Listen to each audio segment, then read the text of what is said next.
L'église de Saint-Eustache. 1783. Par René Saint-Germain. Le seigneur Louis Lambert Dumont va concéder plus de 175 terres, dans la rivière du Chêne de la seigneurie des Mille-Îles. En 1762, il va faire construire un moulin à eau, le moulin Légaré. Des colons de la rivière du Chêne vont rédiger une requête à Monseigneur Jean-Olivier Briand pour lui demander la permission de construire une chapelle et d'avoir un prêtre réside. La demande fut acceptée par l'évêque qui nomma l'abbé François Petit, ancien curé de Sainte-Rose de l'île Jésus. La chapelle est alors construite près de la 25 avenue, afin que le bâtiment soit érigé le plus près possible de la limite seigneuriale, celle-ci terminée à l'été de 1770, et bénie le 21 novembre par M. Pierre Sartelon de Pointe-Claire. Au mois de juin 1770, le seigneur Dumont donne un terrain où se trouve l'église actuelle pour la construction d'une future église. Le 22 novembre, les habitants vont nommer Saint-Eustache martyr comme patron pour leur chapelle. En 1774, le père Berry fait construire sur le terrain donné par le seigneur, un presbytère et y aménage un petit cimetière.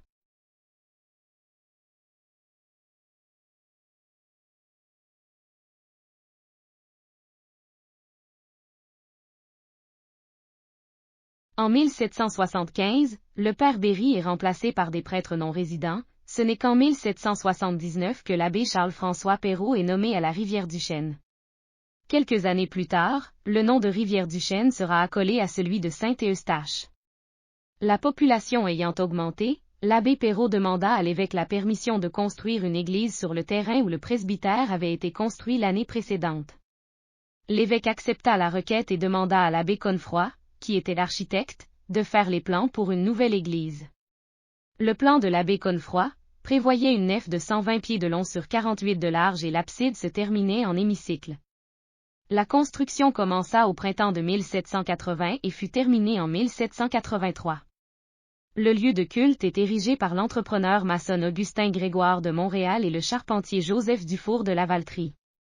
L'église présente alors un plan en croix latine. La façade en pierre de taille est notamment dotée de 3 portes et est surmontée d'un clocher à 2 lanternes posées sur le faîte.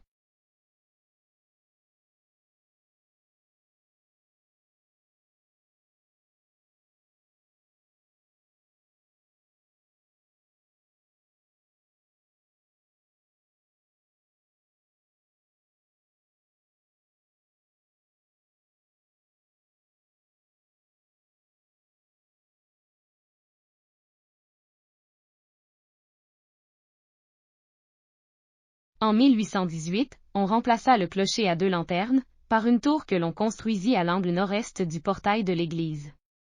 C'est l'abbé Jacques Paquin qui en 1821 fut nommé à la Rivière-du-Chêne. En 1825 la population avait beaucoup augmenté car plusieurs concessions avaient été concédées par les seigneurs.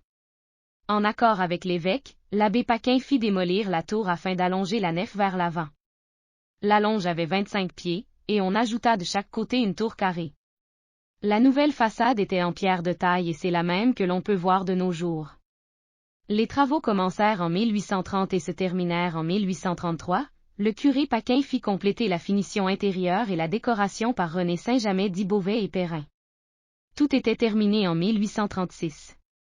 Le 14 décembre 1837, eut lieu la bataille des patriotes retranchés dans l'église et l'armée anglaise.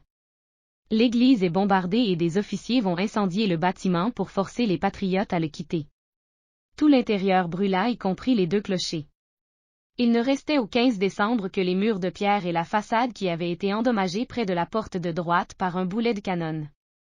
Le docteur Chénier et plusieurs patriotes y trouvent la mort. La fabrique ruinée ne pourra reconstruire l'église qu'en 1841.